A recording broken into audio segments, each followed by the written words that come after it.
إنا فتحنا لك فتحا مبينا ليغفر لك الله ما تقدم من ذنبك وما تأخر.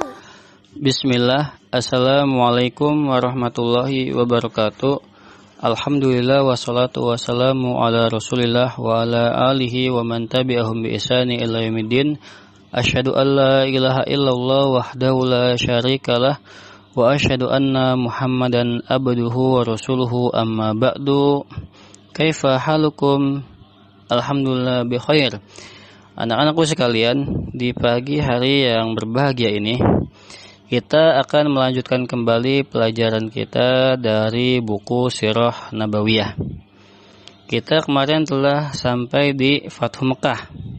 Maka Ustaz akan melanjutkan sedikit terkait dengan Fathu Mekah. Ya.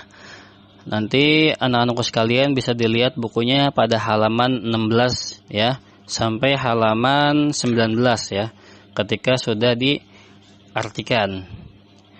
Oke, kita akan lanjut, yaitu apa? Ad-dukhulu ila Mekah. Ya, kaum muslimin masuk ke Mekah. Maka ketika kaum muslimin masuk ke Mekah, ya, maka kaum muslimin masuk ke Mekah ya duna muqawamah, tanpa perlawanan dari kaum Quraisy. Karena kaum Quraisy tidak ada persiapan. Dan juga jumlah kaum muslimin sangat besar dengan persiapan yang lengkap. Dan juga pemimpin kaum Quraisy yaitu Abu Sufyan juga sudah masuk Islam. Ya, maka dari itu ya kaum Quraisy tidak ada perlawanan ketika kaum muslimin memasuki Mekah. Dan Rasulullah SAW memasuki Mekah, dakhala mutawaddian lillahi subhanahu wa ta'ala. Masuk Mekah ya dengan tawadu, dengan rendah hati kepada Allah Subhanahu wa taala, ya, dengan menundukkan kepala, sambil Rasulullah SAW membaca surat Al-Fath dan mengulang-ulangnya. Ya, ketika masuk Mekah, Rasulullah membaca surat Al-Fath dan mengulang-ulangnya, yaitu surat yang ada di juz 26. Inna fatahna laka fatham mubina liyaghfira lakallahu ma taqaddama min dzambika wa ma ta'akhkhar wa yutimma ni'matahu 'alaika wa yahdiyaka siratan mustaqima wa yansurukallahu nasran aziza. Terus ya Rasulullah ulang-ulang, karena ayat ini berkaitan tentang Fathu Mekah. Ya, kemudian ketika Rasulullah masuk ya bersama dengan para sahabat Muhajirin dan Ansor, Rasulullah tawaf ya, mengelilingi Ka'bah. Tapi Rasulullah tawafnya dengan tunggangannya. Ya, dengan tunggangannya, tidak jalan. Kemudian Rasulullah melihat di pinggir-pinggir Ka'bah, di sekitar Ka'bah itu ada sekitar 360 patung atau 360 berhala. Maka Rasulullah SAW ya ketika itu juga membawa tongkat ya, kayu yang panjang. Kemudian Rasulullah menunjuk berhala satu persatu dengan kayu. Maka seketika itu berhala itu jatuh ya, hancur. Ditunjuk, jatuh hancur. Ditunjuk dengan kayu yang dipegang Rasulullah, jatuh hancur. Sambil Rasulullah SAW membaca firman Allah ya di surat Al-Isra, Ja'al haqqu wa zaqal batil innal batila kana zahuqa. Telah datang kebenaran dan telah lenyap kebatilan. Innal batila kana zahuqa. Sungguhnya kebatilan itu pasti lenyap. Dan Rasulullah membaca juga ya firman Allah di surat Saba, Ja'al haqqu wa ma yubdi'ul batilu wa ma yu'id. Telah datang kebenaran ya, dan keburukan itu tidak akan memulai dan juga tidak akan terulang. Terus Rasulullah menunjuk berhala itu satu persatu sampai jatuh semua, hancur. Ya, kemudian Rasulullah ingin masuk ke dalam Ka'bah. Maka Nabi SAW meminta kunci Ka'bahnya yang pada saat itu dipegang oleh siapa? Utsman bin Tolhah. Maka Utsman memberikannya dan membuka pintu Ka'bahnya. Ya, ketika Rasulullah masuk ke dalam Ka'bah, Jadi yang masuk ke Ka'bah itu hanya Rasulullah, Usama bin Zaid, ya, anaknya Zaid bin Harisah, yang anak angkat Nabi itu, ya, yaitu Usama bin Zaid. Kemudian bersama dengan Bilal, 3 orang masuk. Kemudian Nabi menutup pintu Ka'bahnya, setelah itu sholat di dalam Ka'bah. Ya, ketika masuk ke dalam Ka'bah, maka Rasulullah ya heran, ternyata di dalam Ka'bah itu banyak sekali gambar, ya. Kemudian banyak juga berhalanya, ya. Maka ya diperintahkan untuk dihapus gambarnya, seperti itu. Kemudian Rasulullah sholat 2 rakaat dan kemudian keluar.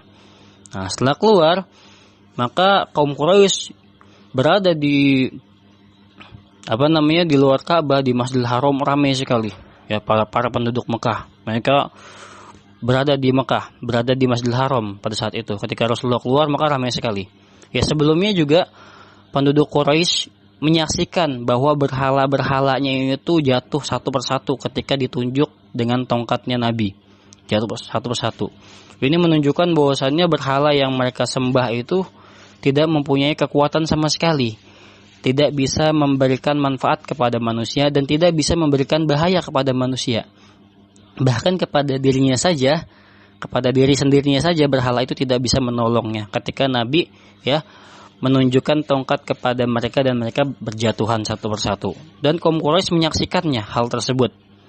Maka ketika Nabi keluar dan berhala-berhala telah jatuh, keluar dari Ka'bah, ya, manusia banyak di sekitar Ka'bah, ya, menunggu apa yang akan dikatakan Nabi. Ya, maka Nabi SAW berkhutbah, ya, dan menjelaskan banyak tentang Islam. Ya, kemudian Nabi mengatakan, ya ma'syaru Quraisy, ya, wahai sekalian kaum Quraisy, ma tarawna anni fa'ilun bikum, ya, apa pendapat kalian terhadapku kali ini, apa yang aku akan lakukan terhadap kalian? Qalu, mereka berkata, khairon, yang engkau akan melakukan kebaikan. Akhun karim, engkau saudara yang mulia. Wa benu akhin karim, dan juga engkau anak paman kami yang mulia. Jadi dulu Rasulullah dimusuhi, ya, dihina, dicaci, dilempar dengan kotoran ketika sholat, ya, sampai para sahabat ada yang dibunuh, diusir.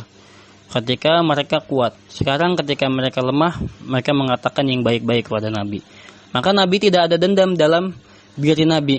Yang penting manusia masuk ke dalam Islam, ya, dengan berbondong-bondong. Ya, maka pada saat itu Nabi mengatakan, la tasrib alaikal yaum, tidak ada cercaan bagimu pada hari ini. Tidak ada cercaan bagi kalian pada hari ini. Idhabu fa'antumul tulaqa. Ya, pergilah kalian, sungguhnya kalian pada saat ini adalah hari kebebasan. Maka Nabi membebaskan mereka, dan banyak di antara mereka yang masuk Islam. Kemudian Nabi berpidato juga, ya, dengan khutbahnya yang masyhurah, yang terkenal. Ya, Nabi mengatakan, inna makkata haramahallahu wa lam yuharimhan nas. Sungguhnya Mekah ini adalah, ya, Allah mensucikannya, tempatnya Allah sucikan Mekah ini, ya. Walam yuharim hannas, akan tapi ada sebagian manusia yang tidak mensucikannya, yaitu kaum Quraisy, ya, yang mereka menjadikan Mekah itu sebagai banyak berhala di Mekah tersebut, ya. Kemudian pada saat zaman dulu juga tawaf dilakukan dengan telanjang dan lain sebagainya, dan juga terjadi banyak perbuatan yang seperti itu, ya. Kemudian fala yahillu li imri'in yu'minu billahi wal yaumil akhir ayyasbika bihadaman. Maka tidak halal bagi seorang yang beriman, ya, kepada Allah dan hari akhir untuk menumpahkan darah, ya, di tempat ini, yaitu di Mekah. Jadi Mekah, Madinah itu tanah haram. Tidak boleh menumpahkan darah, ya, tidak boleh membunuh, maka dosanya akan berlipat-lipat.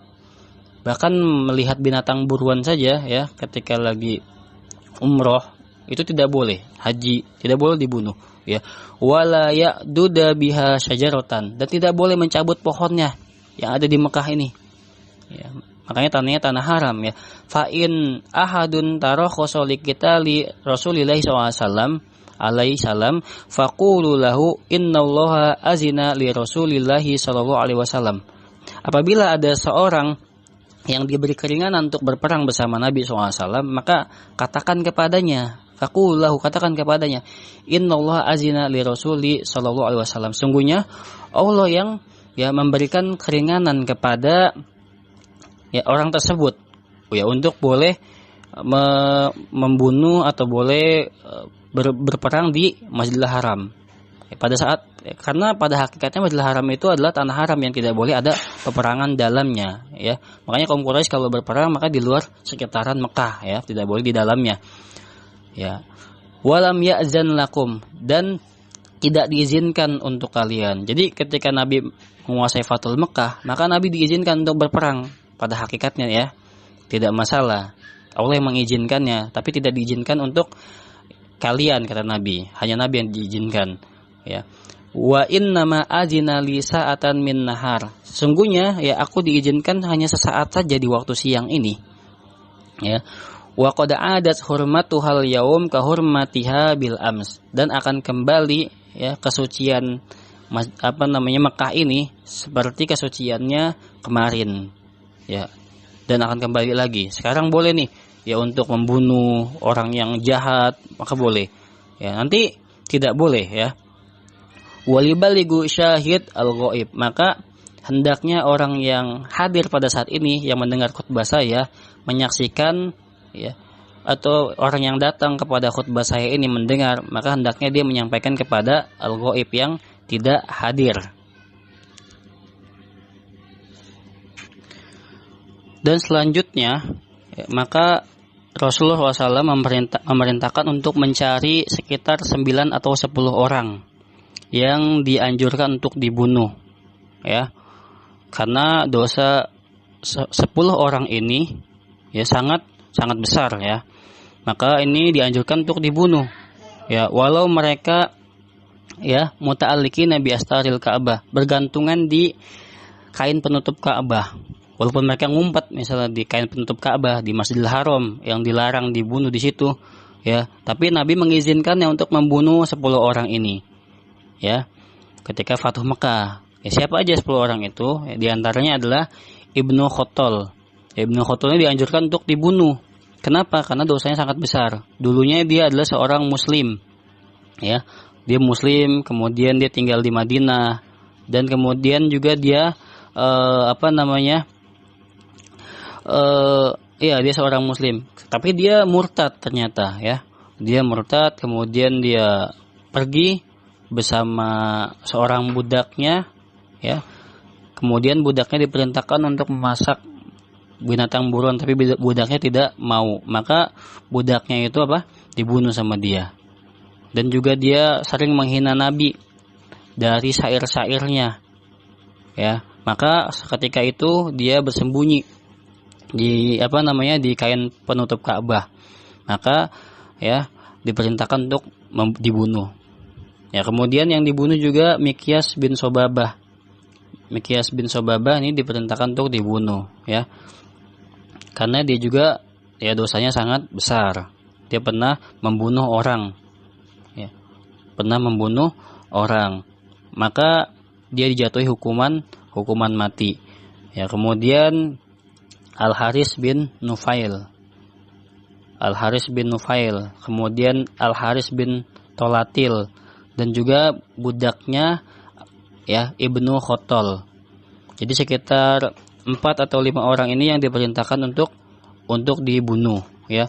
Sedangkan yang lainnya juga diperintahkan untuk dibunuh sekitar 5 lagi, tapi minta ampun kepada Nabi dan bertobat, maka Nabi mengampuninya, ya. Seperti siapa? Seperti Abdullah bin Abi Syarah. Nah, ini juga diampuni oleh Nabi. Kemudian Ikrimah bin Abi Jahal, yaitu anaknya Abu Jahal, pembesar Quraisy yang dulu mati di perang Badar. Ini pun diampuni, ya, karena Ikrimah kabur, ya, ketika Fathu Makkah kabur ke daerah Yaman. Ya, maka istrinya yang telah Islam, yaitu Ummu Hakim, menjemputnya.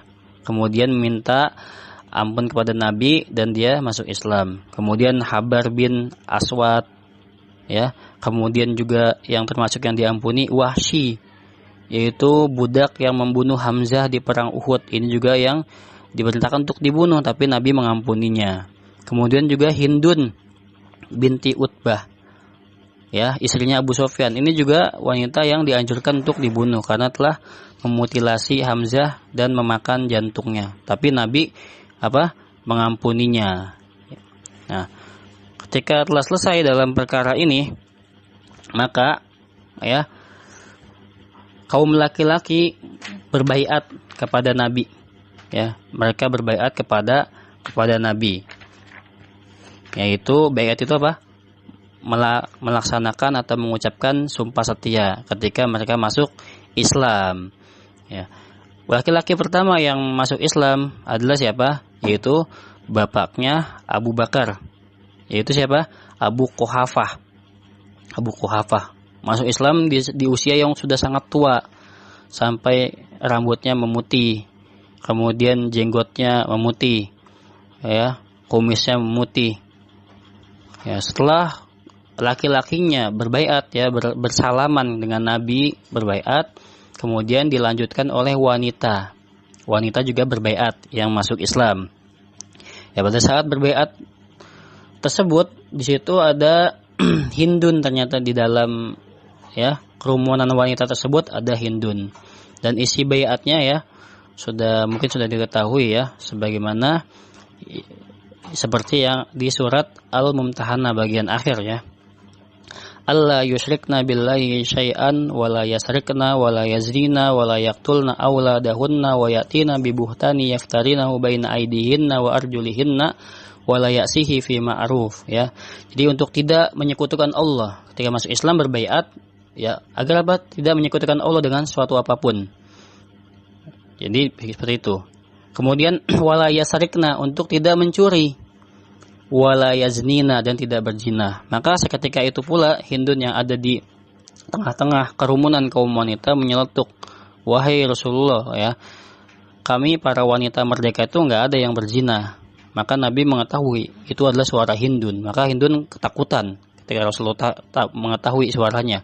Dan seketika itu pula Hindun mengucapkan syahadat, ya, agar tidak dibunuh. Ya, asyhadu alla ilaha illallah wa asyhadu anna Muhammadar Rasulullah. Kemudian Nabi meneruskan, ya, wala yaqtulna auladahun, dan tidak membunuh anak-anak, ya, mereka. Kemudian Hindun menyeletuk lagi, ya, kami telah merawat anak-anak kami, sedangkan kalian yang membunuhnya. Maksudnya, ya, kaum muslimin yang membunuh anak-anak dan bapak-bapak mereka di perang Badar. Sebagaimana bapaknya Hindun juga meninggal di perang Badar, ya, yaitu Utsbah bin Rabi'ah. Seperti itu. Kemudian walayati nabi buhtani yaftarinahu baina aidihinna wa arjulihin, dan juga, ya, tidak mendatangkan kedustaan yang dibuat-buat, walayasihi fi ma'ruf, dan tidak bermaksiat terhadap kebaikan. Nah, ketika kaum muslimin, ya, kaum muslimat telah berbaiat pada peristiwa Fathu Mekah itu, ya, maka Nabi Shallallahu Alaihi Wasallam, ya,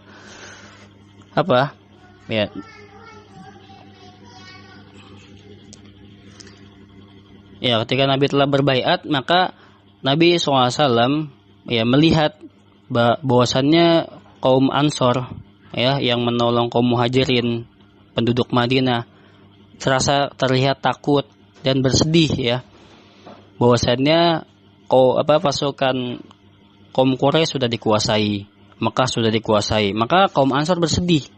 Kenapa mereka bersedih? Ya, mereka bersedih, ya, karena takut ditinggalkan Nabi, tidak tinggal bersama mereka lagi di Madinah. Nabi akan pulang ke kampung halamannya karena Mekah sudah tunduk kepada kaum muslimin, ya. Maka melihat kaum Ansor bersedih, ya, maka Rasulullah SAW memanggil kaum Ansor, ya, dan mengatakan kepada mereka, ma'azallah, sungguhnya semoga Allah melindungi kalian. Al-mahya mahyakum, ya, hidupku adalah hidup kalian juga, wal mamat mamatukum, dan juga matiku mati kalian juga. Maksudnya, ya hidupku ketika saya setelah hijrah ke Madinah, maka bersama kalian yang telah menolong kaum muslimin, kalian yang telah memberi tempat kaum muslimin, kalian yang telah berjihad, membela ya dengan air mata, dengan darah, maka hidupku ya bersama kalian. Wal mamatukum, dan mati juga bersama kalian ya. Kemudian ketika mendengar ya Rasulullah mengatakan seperti itu, maka hati kaum Ansar menjadi tenang ya, dan hilang rasa takutnya akan ditinggalkan oleh Nabi Shallallahu Alaihi Wasallam. Dan begitulah ya hati seorang Muslim ya, mereka mencintai Rasulullah SAW ya, mereka tunduk kepada Nabi dalam sabda-sabdanya, perkataan-perkataannya, mengamalkannya ya.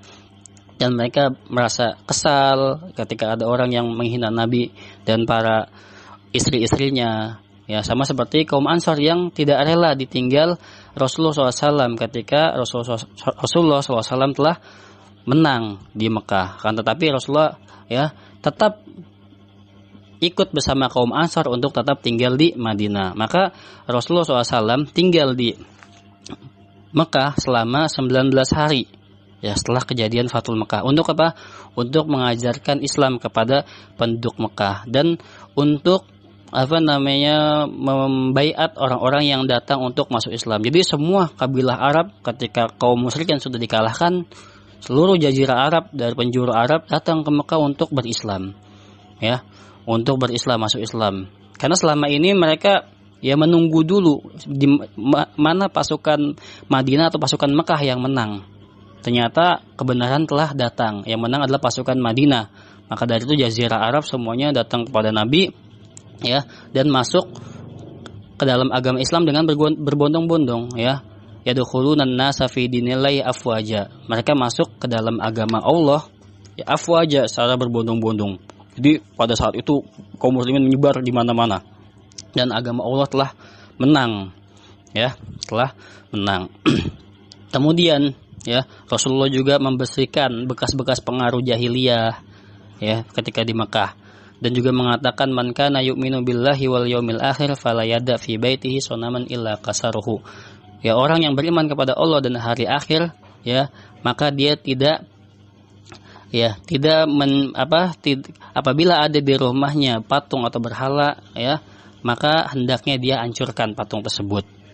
Maka banyak dari kaum muslimin yang tinggal di Mekah ya, yang berhalanya ada di rumah, maka dikeluarkan dan dihancurkan.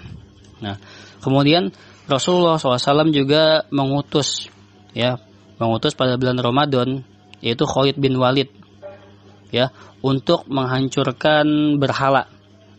Khalid bin Walid ya, berhala yang bernama Uzza ya, yang berhala yang paling besarnya nih, Uzza, Suwa sama Manat ya. Rasulullah mengutus Khalid bin Walid untuk menghancurkan berhala yang bernama Uzza. Ya, kemudian Amr bin As ya Rasulullah utus untuk menghancurkan berhala juga ya yang bernama Suwa. Ini ya adanya di Rohat, sekitar 150 km dari utara Mekah. Ya, kemudian dihancurkannya berhala Suwa. Uzza dihancurkan oleh Khalid bin Walid. Kemudian Suwa dihancurkan oleh Amr bin As. Ya. Kemudian juga Rasulullah SAW mengutus ya Said bin Zaid ya untuk menghancurkan berhala yang bernama Manat. Ya, Manat ini berhala yang besar juga ya, yang diagungkan oleh suku Khuza'ah, suku Gosan, suku Aus dulu ya, dan Khadraj. Ini berhala besar, maka dihancurkan. Ya, dan selesailah ya kisah Fathul Mekah yang kita pelajari. Kaum muslimin menang ya, dan jazirah Arab ya semuanya telah ditaklukkan ya, dan tinggal menunggu beberapa saat lagi ya, yaitu Haji Wada. Pelajaran Haji Wada yaitu haji yang terakhir ya, yang akan Rasulullah SAW ajarkan kepada umatnya. Ya, anak-anakku sekalian, sampai sini yang bisa Ustadz kisahkan ya, semoga bisa dipahami. Kurang lebihnya mohon maaf. Apabila ada pertanyaan maka silakan bertanya ya. Baik, sampai sini saja. Kita tutup dengan baca doa kafaratul majlis. Subhanakallahumma wa bihamdika asyhadu an la ilaha illa anta astaghfiruka wa atubu ilaik. Wassalamualaikum warahmatullahi wabarakatuh.